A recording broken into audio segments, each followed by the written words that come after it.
There he is.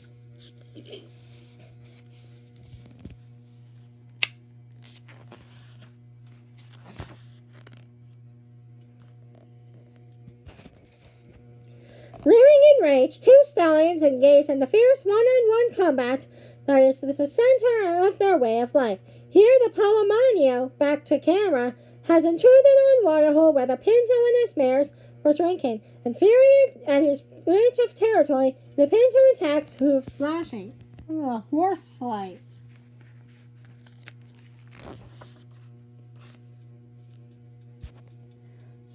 Starting a danger signal, a stallion right wheels to defend his ground while his harem flees. As his mares move off, an alert stallion glares down a threat, in this case, the photographer. A fleet stallion guards the getaway of his band. Wild horses can gallop at speeds up to 35 miles per hour, but only for a few minutes at a time.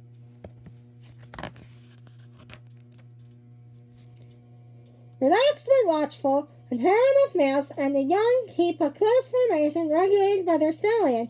These mares are all bays or browns, the most common colors among wild horses for unknown reasons. Some stallions seem to select only mares of a single shade, not necessarily their own. See that? There's the stallion and his mare. A stallion stands guard while his harem drinks at a waterhole. Horses come for water at least every other day, taking turns in an established order.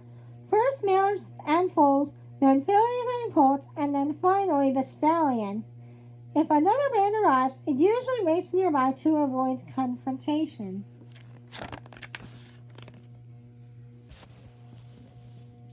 An older bay mare hurries the other two mares in a foal away from danger over rough terrain. Stallion has remained behind out of sight in this photograph to ensure his harem's safety. If a foal struggles from the pack, then the stallion will chase it back in.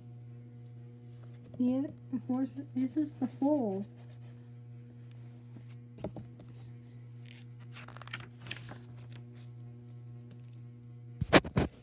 Two young studs playfully practice fighting, roughly bumping their flanks and ducking.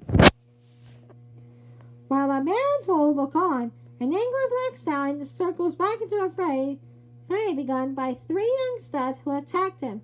He has already drowned one, who has run roughly set upon his fellows, and he now returns to further punish the rebels. There's the black stallion right here.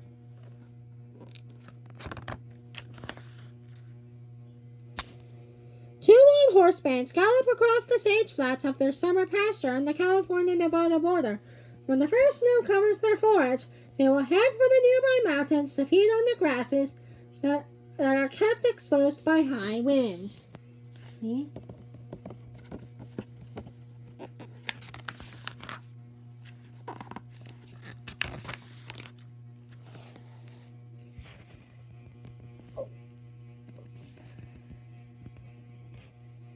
Winds ripple the surface of sand dunes near Tucky Mountain, on Death Valley's western edge.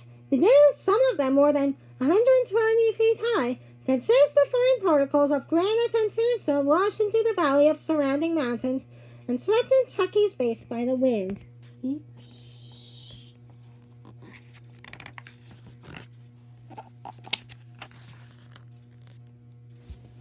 shaft entrance and work shed of Pattered Out Gold Mine, abandoned since 1913, slowly decay in the dry desert air of Death Valley. Okay.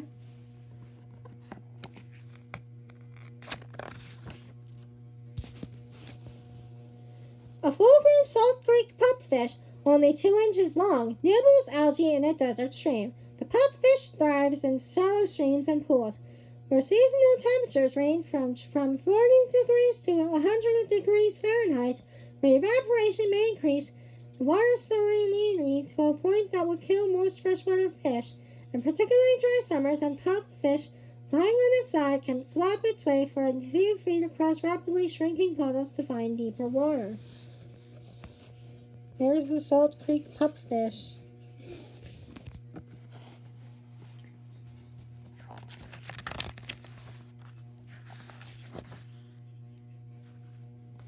plot scene from the rocky precipice of Dante's view.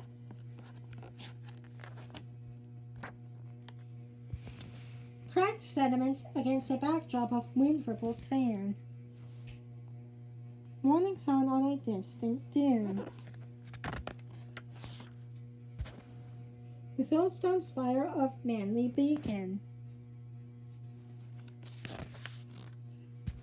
Half-dead mesquite atop a dune. Crusted silt and a creosote bush. Here's the creosote bush. Salt Creek at daybreak.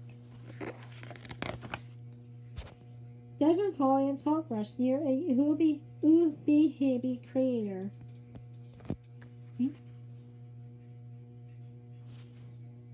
Sand reached by a blowout. Pinnacles of salt at the Devil's Golf Course.